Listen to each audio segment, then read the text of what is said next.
The season of Samhain, that's Halloween in the traditional Irish calendar, is nearly upon us, and it offers great treasures to all of us creative people, and that's you.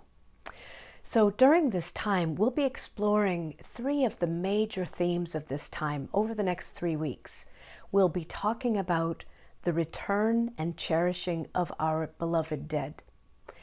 We'll also be talking about the sense of the other world, which is present in our lives, in our world, more than ever at this time and in this season. I'm talking about the fairies, of course. And we'll also be talking about Samhain as a season of imagination, of storytelling. That's what we'll talk about today. So, Fáilte Chríochárde, welcome from my heart, my friends. I'm so glad you are here. My name is Kate, and I'm a professor of Irish folklore and language. And like all of you, I am a multi-passionate creative person, madly in love with creating. So let's talk about Samhain.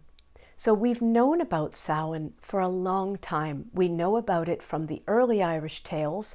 And when I say that, I'm talking about tales that go back to at least the 7th century. That's a long time. But we also know about it from a calendar that was found in France, in Gaul. And it dates from the 1st century BCE, and it mentions a feast day called Samonios or Savonios, which correlates to our modern word Samhain. So Samhain is the day, is officially, it's also the name of November, but it's officially the 1st of November. But we really start juicing up for Samhain, you know it, on Halloween, which in Irish is Íche which is the night of Samhain, Íche. And of course, you know all about what happens on Íche when the spirits are abroad, whether they're us pretending to be them or the real spirits are abroad. But what I want us to talk about today is this time as a time of storytelling. This is the time when the night visits begin, the time of going Oirr cuairt, which is on circuit, literally, Oirr cuairt, making visits. And a well-known proverb, I've talked about it before, is Scéal ó Samhain go Bealtaine, a story from the 1st of November to the 1st of May. So this is the idea that the Irish traditional year is divided into halves. We have a summer half from basically the 1st of May to the last of October, and we have a winter half from the 1st of November to the last of April. And so the dark half of the year is the right time for stories. Now, scéalaí, so scéal, story, scéalaí, a storyteller. And there's also another word, seanachtaí, which I know many of you have heard, which also means a storyteller. And let me just explain the difference between those two. So a seanachtaí is a teller of lore, often a teller of fairy legends, like I love, also of place lore, of genealogy, stories about how things came to be. That is in opposition to the scéalaí, who tells scéal. And the scéal would be the big stories, often of Finn McCool, heroic stories, the long episodic stories that are quite complex and require a great degree of artistry to tell. But I want you to take on either of those titles. You can be a scéalaí who tells scéal, or you can be a seanachtaí who tells seanachas. Totally up to you. So today I want to share with you actually a passage that I translated from this book, Imael na Farraige, which means at the mouth of the sea, and the subtitle is Scéalta go seanachas faoi chomharsaí fáinne ó bhéal na naoine. So stories and lore, there they are, scéalta agus seanachas, stories and lore about seaweed from oral tradition. And it's put together by Heinrich Becker, and just so you can see him, here's Heinrich, dressed up in black tie. And I translated this part, and I'm going to show you the man that dictated this part. Here he is, Joe O'Donnell, a jaragu a fipa, reddening his pipe, meaning lighting his pipe. And this little passage is called An Scíocht sa Tean Amsir, storytelling in the old days.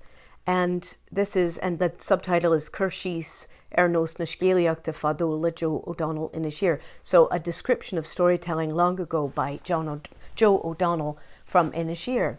And I want to share this with you as a way of just bringing you to Cosh Claddy, bringing you to the fireside, bringing you into the heart of this imaginative, expressive, communicative, companionable season. So again, this is Joe O'Donnell, and I just translated it. I'm just going to share little passages. The visits would begin around Samhain, so again, the 1st of November, when the harvest was done, the potatoes and the wheat and the grains and the straw, the houses settled and ready for winter. So that's referring to the fact that all of the seasonal work is done, and there's a sense, in some places they would actually bring the plowshare into the house and put it under the table. And some places they would actually give it a drink. They would actually splash a drink over it to say, well done, you've done a good job. And now we begin this new season, which is for rest and for connecting and telling stories. Okay, sorry, back to Joe. Then it was usual for some people to go visiting to a neighbour's house who enjoyed it and to spend some nights in their company. Often they would go outside the town to visit these people.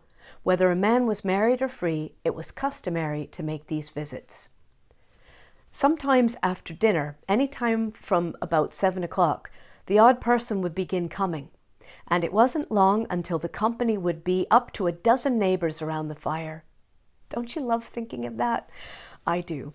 After a little while, talking about world events and the day's work, someone asked the Farrantee, and the Farrantee is the man of the house, the homeowner, please tell us a story. And the Shanachie, so now he's being called the storyteller, and you know that word Shanachie, would answer, what kind of story would you like? That is what attracted a person to visit a certain house. The pleasure of listening to the Farrantee or the storyteller, although there would be a certain pleasure for the young men in coming there because of the young girls of the household.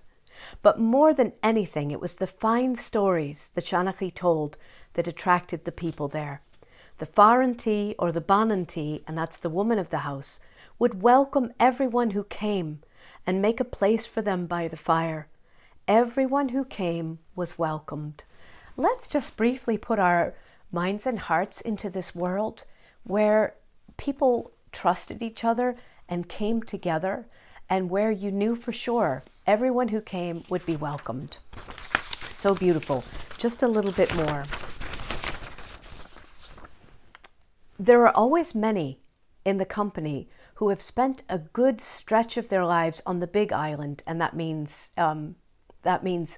Ireland itself. So since Joe O'Donnell, who's our narrator here, lived on Inishear, one of the small islands, they considered Ireland itself the big island, or England or America or Australia or the Indies. And as soldiers who've returned home from the armies or of other nations, and sailors who spent a long stint sailing the sea and who could describe distant lands and who had powerful, thrilling stories about the adventures they'd gone through. The Farrantee and the Banantee, the man of the house and the woman of the house, would always be very happy with that kind of talk, because they enjoyed hearing those things, and especially those things which the crowd who'd been overseas would describe. And young folks who were among the company enjoyed it as well, because they hoped sooner or later that they themselves would be going all over the world the same way, and they liked to get information from those people about the world beyond. Those are the things they talk about every night, and because of that, the island people are quite learned about the ways and matters of the big world, far more worldly than strangers might guess who had come into their midst. Soon after that, when the children had been put to bed, the others would draw closer to the fire. The Farrantee would fill his pipe and he would stretch out in the corner, and the Banantee in the far corner. After he'd smoked his pipe, and after he'd lit the pipe again, one of the company would ask the Farrantee, "Tell a story, Martin, if you please." "What kind of story would you like?" he'd ask. "A story about the old days?" And then he'd tell a story. There's so much in that passage, even the bits that I've shared. You know, I love that Joe is telling us that people became learned through the sharing of stories. And when I say stories, I mean both, as I said before, the scale, which are those long episodic formal stories that require a certain skill to tell, but also the shanachas, which is the sharing of experience.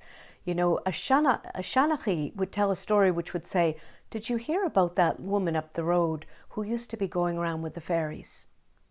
Right? Or did you hear what happened to Paul when he came home from serving in the war? That kind of sharing was seen as so valuable and enriching. And I propose that we see it that way as well. Also notice that the young people felt inspired and enlivened and given hope by hearing some of those stories. And again, I love that saying they say, if you can't see it, you can't be it. Or well, let's say it positively, if you can see it, you can be it. So here was this opportunity for people to think about the world in a larger way. And I feel like that is what is offered to us as well. So I'm proposing that during this season of imagination, we all become storytellers. And not only that, that we become bailliúirí, which is collectors of stories, right? So that we are this completed circuit of telling and listening, being in a flow of sharing, right? That is a beautiful thing and requires a lot of discernment, and it's an art in itself, right? An te nach old do lorch, ni hjol do éistecht. The person who doesn't know how to speak doesn't know how to listen. And you also see that proverb the other way. The person who doesn't know how to listen doesn't know how to speak. So in that twin proverb, we see the interconnectedness of telling, sharing, and listening, giving and receiving, being open to receive someone's story and experience, but also being open to share ours. So that's what I'm proposing at this time, that we actually consider this season. Now, I mentioned the dark half of the year, but I want to actually bring that down to a quarter. So even though we know, especially that the ancient Irish considered the dark half of the year, we also know that they were interested in a quarter. And we have this idea of the quarter days. So Samhain, the 1st of November, is a quarter day. And the next one is the 1st of February, which is Lalla Bríde, which is the festival of Bridget, who is our great friend. And we'll talk much more about her when we come closer. I'd like us to think about this time, which is November, December, and January, as a time to draw closer to our creativity and imagination.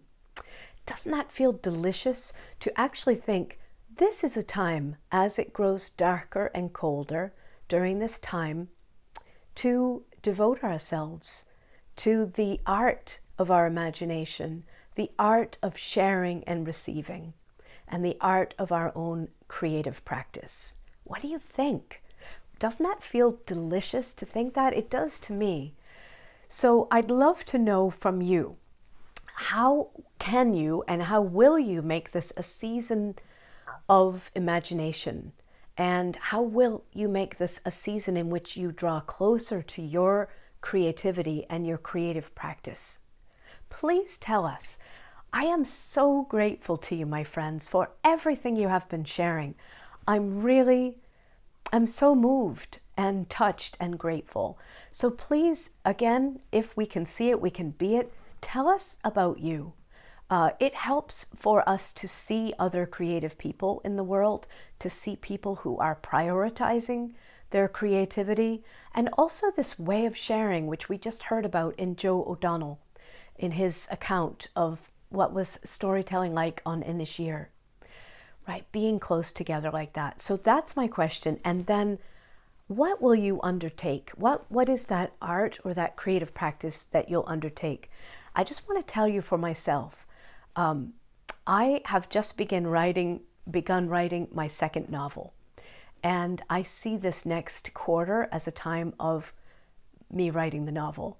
I'm also madly in love with my harp and kind of drawing close. I think many of you will understand I have seasons of poetry, I have seasons of composition at the piano, I have seasons of harping, I have seasons of singing. Right now, I feel very drawn to spend this winter with my harp and with my novel, my new novel.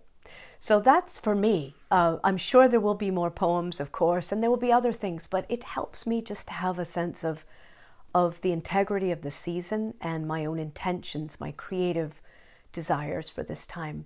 So please tell us about you. We want to know. And again, thank you. Please leave a comment.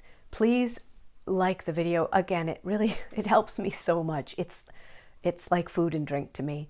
And if you haven't already, please subscribe. Join this warm, creative community. Everyone in here, just like if you can imagine us all going into the Cayley house or being Oirr on visit together, it's a dozen or a lot more of us, and everyone is welcome. Go to Céad Míle Maize go bhfeictheartaigh. Thanks a million, my friends. I hope you have a creative, imaginative, and sort of storytelling and gathering week. And I'll see you next week. Slán Anish. Goodbye for now.